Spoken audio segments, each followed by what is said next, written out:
Donc, je vous avais dit qu'on commençait avec un duo et qu'on termine avec un duo. Alors, j'invite maintenant nos présentateurs, nos derniers présentateurs, les deux Gulliver. Merci. Merci.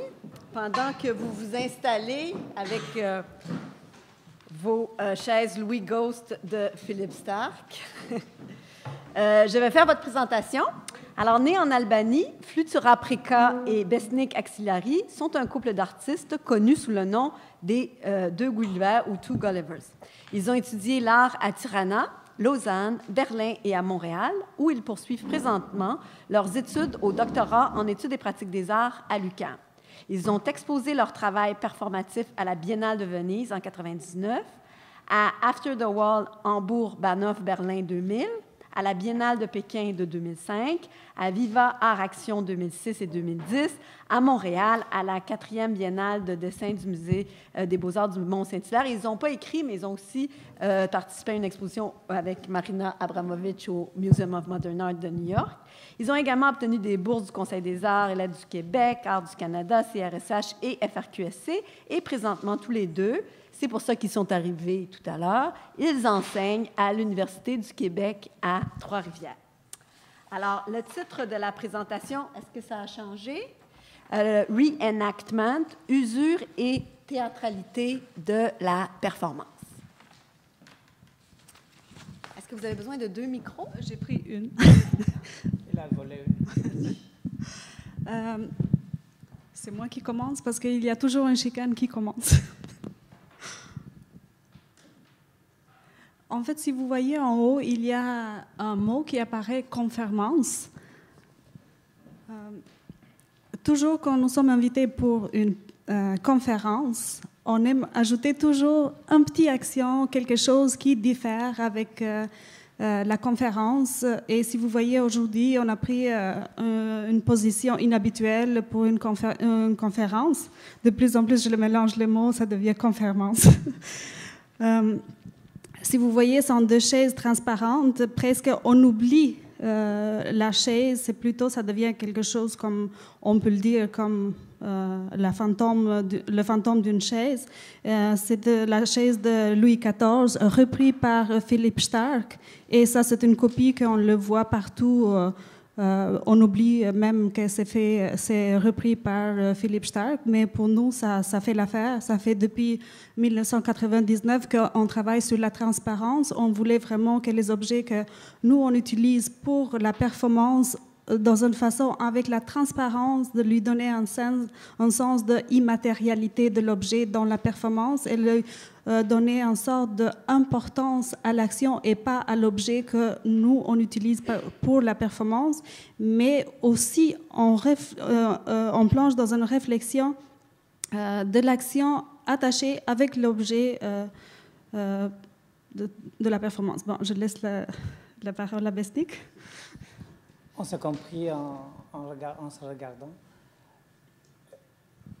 En 1999, c'était notre début performatif. Nous avons commencé à travailler ensemble en collaboration et nous commençons en même temps à faire la performance. Et la collaboration s'impose à la performativité et la performance impose la collaboration en duo. Ça faisait déjà plusieurs années qu'on vivait ensemble, on travaillait ensemble, mais le travail de la performance s'impose comme un travail de collaboration, avant tout. Et nous avons ici une des œuvres importantes de cette époque-là, où nous avons presque établi une sorte de manifeste visuel et artistique, où nous avons construit notre travail avant tout dans la dualité. Vous voyez, ce sont 2 berceaux transparents qui bougent, mais pour bouger les berceaux, il faut qu'on se tire de l'un l'autre avec une corde. Et c'est dans un espace presque de maison où les 2 berceaux sont symboles à la fois d'une raccourci entre vie et mort, et l'enfant et le mouvement sont incorporés dans le seul objet. En fait, aujourd'hui, on ne va pas parler sur notre travail. Déjà, on fait juste une sorte d'introduction, d'entrée dans la thématique de cet exposé. Aujourd'hui, on va plutôt parler sur la pratique de reenactment que nous sommes impliqués depuis 2008. Déjà, nous avons choisi ce travail-là parce que en 1999, nous avions exposé dans la même exposition avec Marina Abramovic et par plusieurs reprises, nous sommes entrés en contact personnellement et professionnellement qui, dans une façon, a fait une sorte de développement dans notre création artistique.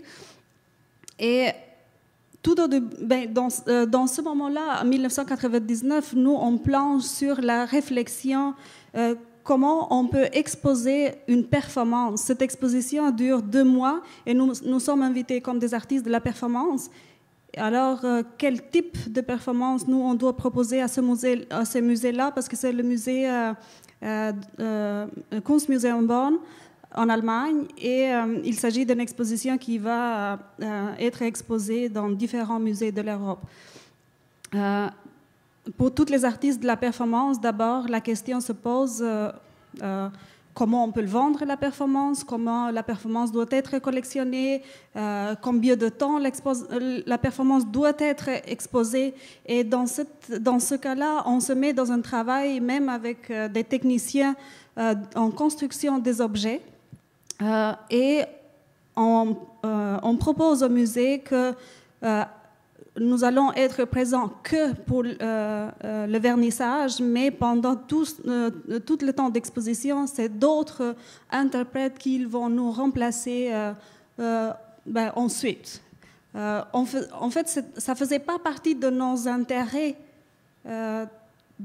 remplacer le corps de l'artiste par un autre corps, mais on le voit que c'est une proposition clé que la performance devient collectionnée. Et en 2000, le musée Ludwig en Vienne décide d'acheter cette œuvre parce que c'était facile à l'exposer, facile à la collectionner et facile à l'exposer vu que la présence de l'artiste n'était pas demandée. Alors, on donne la permission que n'importe qui peut prendre notre place.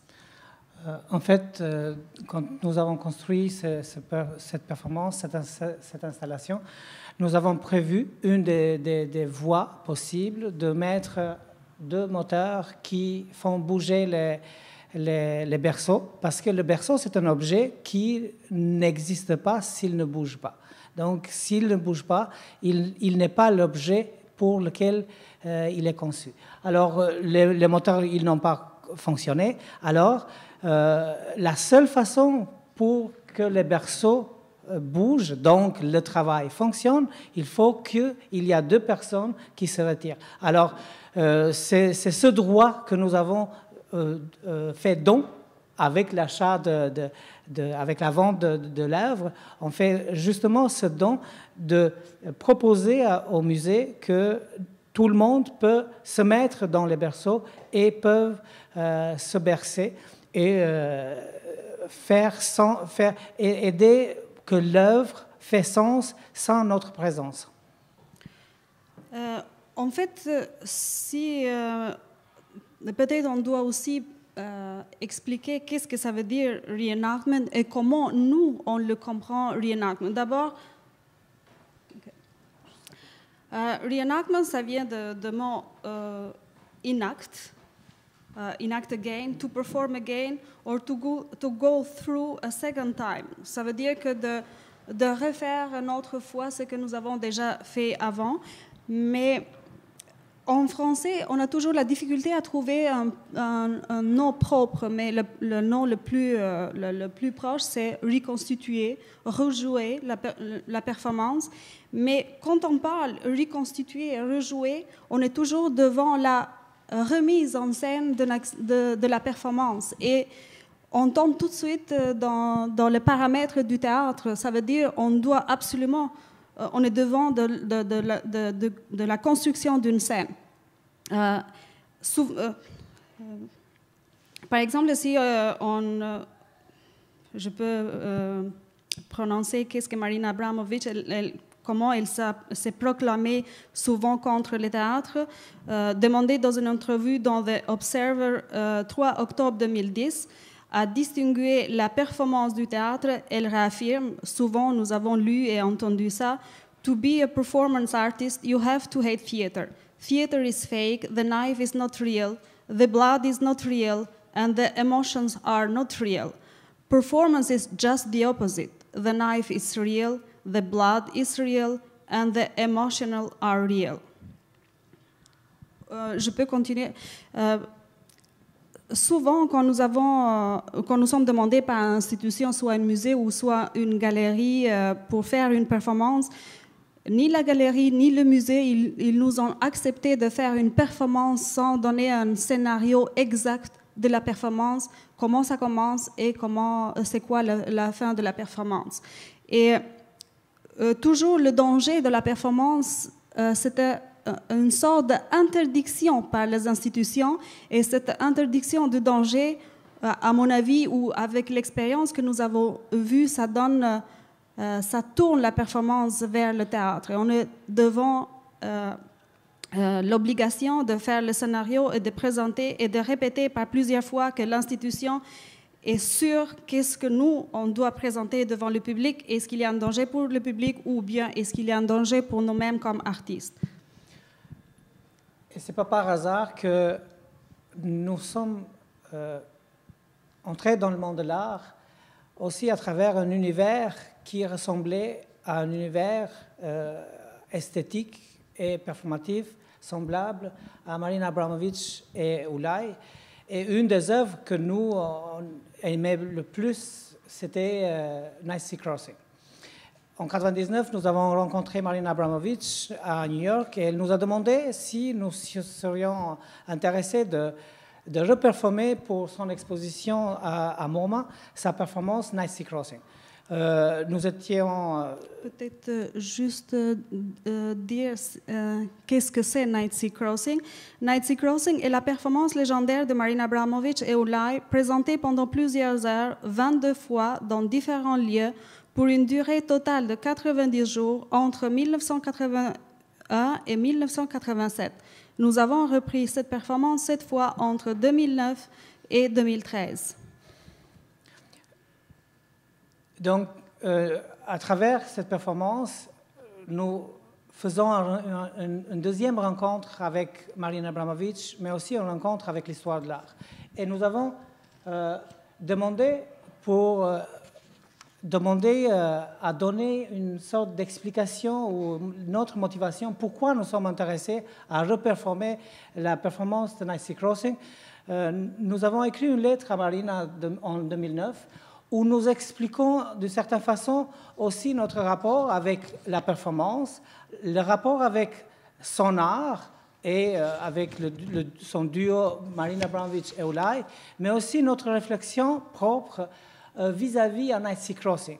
Et cette lettre est devenue une sorte de manifeste artistique où, comme artistes de la performance, nous, on se situe par rapport à l'histoire de l'art, par rapport à la performance et par rapport aussi de la façon comment la performance peut être transmise et métamorphosée, donc comment l'artiste se métamorphose dans le corps d'autres artistes.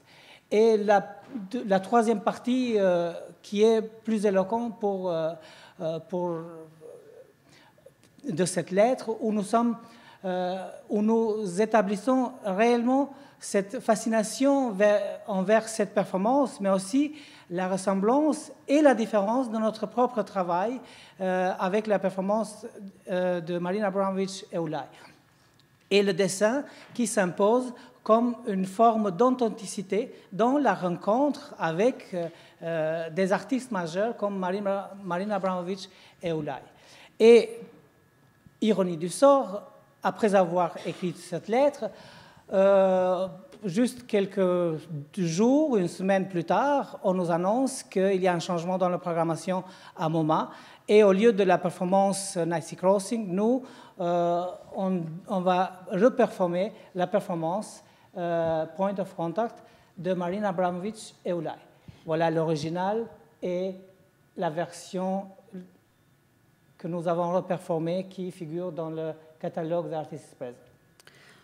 En fait, c'est pas l'exposition The Artist is Present of Marina Abramović, ce n'est pas la première exposition comme réflexion sur l'exposition de la performance. C'est dans ce contexte qu'en 1998 a eu lieu l'exposition Out of Action Between Performance and Object, 1949-1997, organisée par MoCA, Museum of Contemporary Art, Los Angeles. On pourrait le considérer une des premières grandes rétrospectives sur l'art de la performance qui a essayé de proposer une histoire de la performance. Un des défis de cette exposition a été bien sûr comment exposer la performance. Centrée sur l'objet, le titre le dit bien. Cette exposition a touché un des problèmes primordiaux de la performance, la documentation de la performance et le rapport avec les institutions de la mémoire collective, musées, collections, etc. Des artefacts, des résultats des actes performatifs, tableaux, sculptures, etc., des traces ou des restes des actions performatives sont exposés avec des vidéos, documentation des performances, plus que 100 vidéos sur demande disponibles dans des moniteurs. L'exposition a voyagé à Vienne, Barcelone, à Tokyo. C'est peut-être cette exposition qui a influencé le commissaire Jens Hoffmann pour proposer en 2001 une autre sorte de rétrospective. Bien sûr, dans un plus petit format, l'événement A Little Bit History Repeated à KW Kunstwerke Berlin constitue une exposition qui déclenchera d'autres événements. 10 artistes de la performance, parmi lesquels Tino Sehgal, Tania Bruguera, Ingar Drangseth, etc., sont invités pour reperformer, recréer, même assez librement, des performances historiques des années 60-70, à donner une conférence dans le cadre de cet événement. L'événement tente de faire revivre l'histoire de la performance à travers d'autres artistes, d'autres corps. Un autre événement semblable a été A Short Story of Performance à Whitechapel Gallery, Londres, en 2002-2003. Marina Abramović reprend Biographie en 2004. Mais seulement en 2004, avec l'exposition Life Once More, Form of Reenactment in Contemporary Art, le concept de la reconstitution en performance institutionnalise le mot reenactment. Selon nos recherches, c'est la première fois qu'on le officialise vraiment, reenactment. Okay. Je vais juste... 5 minutes? OK. Un catalogue modeste sous le même titre tente de représenter l'expérience et de dresser sommairement quelques questions sur le sujet. Je pense que je dois arrêter de lire le texte. On va vous montrer des images, ça va être plus performatif, on est plus habitué dans ce contexte. Mais en fait, c'est avec Seven Easy Pieces que Marina Abramović donne un statut aussi éthique au reenactment. Donc l'exemple de Marina de reperformer Beuys à Guggenheim donne une raison, bien sûr différente à d'autres artistes, de reconsidérer la performance du point de vue de sa propre répétition. Alors le reenactment devient comme une forme qui nous fait rappeler qu'en fait, qu'est-ce que c'est la performance? La performance, c'est l'enfant prodige du théâtre. Le théâtre a comme sortie ou la fenêtre la performance, et la performance à travers le reenactment retourne à la maison et le re-questionne aussi le théâtre et la théâtralité à travers tout un autre bagage que bien sûr il a élaboré autour du théâtre, mais il re-questionne le théâtre et la théâtralité avec des termes comme la performance, la performativité. Alors la performance retourne, mais ce retournement, ce retour de la performance à travers le reenactment a fait naître un débat social presque de l'éthique de la répétition de la performance qui, l'ontologie des années 70 de la performance l'a constituée comme une forme d'art d'ici et maintenant où le corps de l'artiste, c'est le pivot et le point le plus important de cette création. Justement pour cet événement à Guggenheim 2005, c'est dans ce contexte que Marina Abramović réalise en 2005 l'événement Seven Easy Pieces à Guggenheim Museum à New York. Elle a présenté le reenactment de cette performance historique de Joseph Beuys, How to Explain Pictures to a Dead Heart, fait par Joseph Beuys 65, The Valley Export Action Pants Genital Panic 69, de Vito Acconci Seedbed 1972, de Gina Pan The Conditioning 1973, de Bruce Nauman Body Pressure 1974 et de Marina Abramović Lips of Thomas 1975 et Untiring the Other Side. C'est la performance encore de Marina Abramović, c'est une nouvelle performance à elle. En fait, je voulais juste ajouter une autre référence sur la théâtralité de la performance. Pour cet événement, Marina Abramović a demandé à Chris Burden de performer la performance Transfixed. On n'a pas l'image. Dommage. En fait, on avait sélectionné l'image. Je ne sais pas si tout le monde connaît l'image de Chris Burden, Transfixed, où il apparaît crucifié sur son auto Volkswagen. Et Marina, elle pose la question à Chris Burden si elle pouvait répéter cette performance pour cet événement. Et en fait, Chris Burden ne donne pas la permission à refaire cette performance. Et je voulais juste... Tom Marioni, je voulais faire dans le texte. Pourquoi Chris Burden n'a pas donné la permission pour refaire cette performance-là? Déjà, cette performance, on n'a pas beaucoup de documentation sur cette performance et c'est une performance qui... il y a un danger pour le performeur. Et la raison qu'il n'a pas donnée, si on voit comment Tom Marioni il s'est expliqué autour de cette qui n'a pas donné la permission pour le faire. The performance art of the early 1970s was concrete. We made one-time sculpture actions. If Mr. Burden's work were recreated by another artist, it would be turned into theater. One artist playing the role of another. Ce n'était pas juste que donner la permission à l'autre de faire, ça devient théâtre, mais plutôt, je pense qu'il y avait aussi un problème que Guggenheim ne permettait pas des performances qui portaient un danger physique. C'est souvent, Marina, elle s'exprime dans différents interviews que j'enlève tous les dangers pour les interprètes. Comme j'ai expliqué tout à l'heure, Marina elle décide de changer son projet et construit son projet central autour de la performance The Artist is Present à MoMA. On voit ici avec Ulay, quand il passe son tour après la file qu'il a fait. Bon, il n'a pas fait vraiment la file, mais... il était déjà invité quand même. Et probablement, on peut remarquer aussi que notre commentaire probablement a presque précédé la performance où tout le monde peut s'asseoir de l'autre côté de la table pour construire justement cette duo devant la table.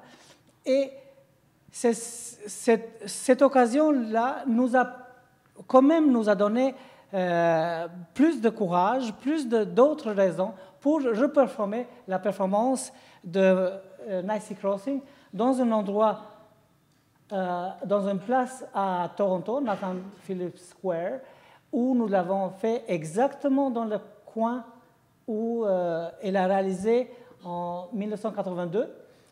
Nous avons cherché la table, les vêtements. on a essayé d'être le plus proche possible, dans le plus précis endroit possible. Même les gens qui sont en arrière, c'est presque les mêmes, mais peut-être leur héritier. Et nous avons resté toute la journée dans cette place à Nathan Phillips Square. Et en 2013, nous refons la performance dans le même endroit, dans un autre contexte qui nous a donné aussi l'occasion de le tester dans 2 différents moments. Juste une petite anecdote autour de cette performance-là. Si vous voyez, c'est la seule performance qu'on essaie de le faire sur son lieu d'origine. Normalement, c'est très difficile. Il y a une difficulté énorme de trouver toujours le lieu de l'origine. Heureusement, on a fait juste 2 fois, puis on le fait pour des occasions spéciales. Mais il y avait aussi une sorte de... juste une petite anecdote. Pour la première fois, il y avait un commissaire qui a reçu la permission pour refaire cette performance. Pour cela, après plusieurs tentatives. En 2013, nous, on teste une autre chose. Si nous, on pourrait le faire sans demander la permission. Et on prend cette risque de faire la performance sans la permission.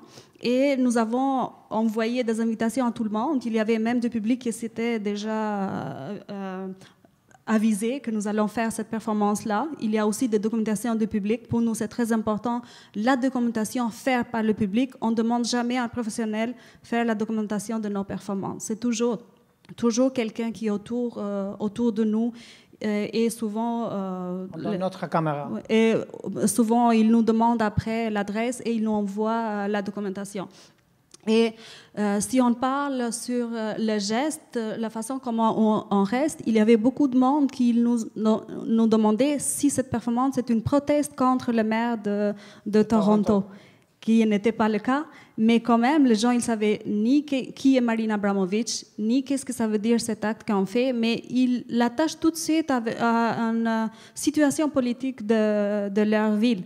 Mais pour nous, c'était quelque chose d'intéressant et on commence sur comment les autres ils lisent la performance au dehors de la galerie ou bien des institutions. Ça prend complètement une autre interaction avec les gens. Et cet été, nous avons reperformé cette performance devant les portes de la Biennale de Venise, lundi quand s'est fermée la Biennale.